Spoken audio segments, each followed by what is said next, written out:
مراد سعید صاحب کے بھی ہم کافی کلپس دیکھتے رہتے ہیں جس میں وہ بھی بار بار ذکر کر رہے ہیں دہشت گردی کا. پھر گزشتہ روز جو احتجاج ہوا وہاں ہم نے اور پولیٹیکل پارٹیز کی بھی لیڈرشپ دیکھی. کیا ہم یہ کہہ سکتے ہیں کہ سیاست ایک طرف یا صوبائی حکومت کا جو رویہ ہے وہ ایک طرف، مگر جو مقامی سیاستدان ہیں چاہے وہ جس بھی جماعت سے ہوں وہ وہاں لوگوں کے ساتھ کھڑے ہیں اور ان کو تسلی دے رہے ہیں؟ جی بالکل. اس حوالے سے جو مرکزی حکومت ہے یا صوبائی حکومت ہے، اسپیشلی صوبائی حکومت سے لوگ بہت زیادہ ناراض ہے، بہت زیادہ خفا ہے، بلکہ ان پر بہت زیادہ غصہ ہے کہ آج تک وزیر اعلیٰ کی منہ سے ایک لفظ نہیں سنا ان صورتحال پر. بیسیکلی وہ تو سوات سے اس کا تعلق ہے، لیکن پھر بھی وہ بالکل ٹائٹ لپٹ ہے، بالکل اس نے چپ کا روزہ رکھا ہوا ہے. اس طرح ایم پی ایز اور ایم این ایز بھی اس طرح ہے. یعنی عمران خان کے بارے میں، حقیقی آزادی کے بارے میں تو بہت پرجوش ہے، لیکن سوات کے امن کے بارے میں وہ بالکل کچھ بھی ایک لفظ بھی نہیں بولتے. تو جب کل کا جو احتجاجی ہوا تو کچھ ایک ایم پی اے اور سٹی میئر اور یہ لوگ احتجاج میں آ گئے اور اسٹیج کی طرف سے اس کو لوگوں کو موقع بھی فراہم کیا گیا، لیکن وہ کراؤڈ اتنا چارج تھا اور اتنا غصہ تھا ان لوگوں پر کہ کسی کو بھی اس کو بولنے کا موقع نہیں دیا گیا. نہ ایم پی اے کو دیا گیا، نہ میئر کو دیا گیا، نہ جو مرکزی حکومت کے کچھ نمائندے پاکستان مسلم لیگ کے ان کو بھی نہیں دیا گیا.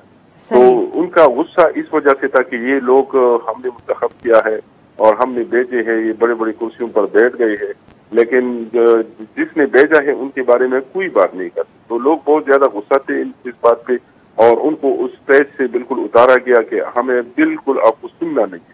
تو یہ مراد سعید کا اپنے حوالہ دیا. تو مراد سعید بیچارہ تو اسلام آباد میں یا اپنے گھر میں یا دلی میں بیٹھ کر باتیں کرتا ہے، لیکن سوات نہیں آتا کہ سوات کے لوگوں کے ساتھ مل کر کوئی جلسہ کرے، کوئی احتجاج کرے، ان پر بات کرے. تو وہ بھی لوگ اس کو پسند نہیں کرتے کہ وہ اسلام آباد میں بیٹھ کر اس طرح کی باتیں بالکل صحیح سر. اس کو آنا چاہیے سوات میں بیٹھ کر سوات کے لوگوں کے ساتھ مل کر اس کے خلاف آواز اٹھانی چاہیے. بالکل صحیح. جی حسن صاحب آپ نے بڑی اہم بات اس وقت کی، آپ نے کہا کنفیوژن ہے ریاست میں.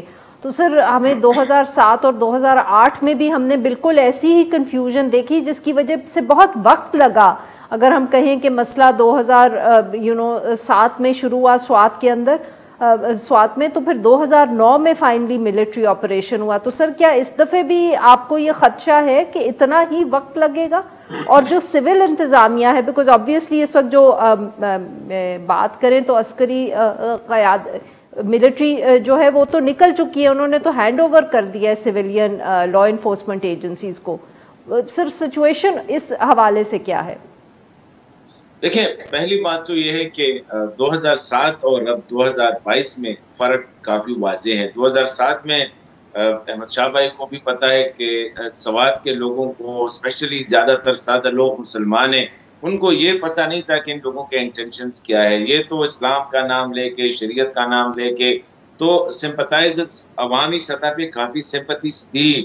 ٹھیک ہے، ریاست کی بھی غلطیاں تھیں، لیکن عوامی سطح پہ لوگ جو ہے ان کو سپورٹ کر رہے تھے، گھروں سے کھانا بھیج رہے تھے، خواتین ان کو اپنے زیور دے رہے تھے بہت زیادہ بڑی تعداد میں.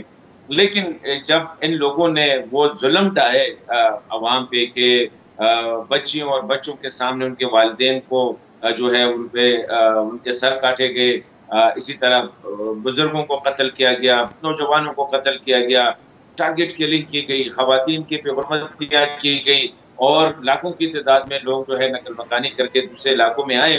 تو اب لوگ جاگ چکے ہیں. اور یہ جو کل والا جو جلسہ تھا یا جو پاسون یا اپرائزنگ تھی لوگوں کی، تو اس سے پتہ چل رہا ہے کہ لوگ جو ہے یہ پہلی دفعہ ہوا، کیونکہ سوات میں اس قسم کے اکٹھا ہونا بہت مشکل اس لیے ہوتا ہے کہ یہ جو دہشت گرد ہیں ان کی خوف کی وجہ سے، ڈر کی وجہ سے کوئی لیڈ نہیں کر پا رہا تھا. ان لوگوں کو نکالنے میں وہ کوئی بھی جو ہے نا وہ پہل نہیں کر رہا تھا.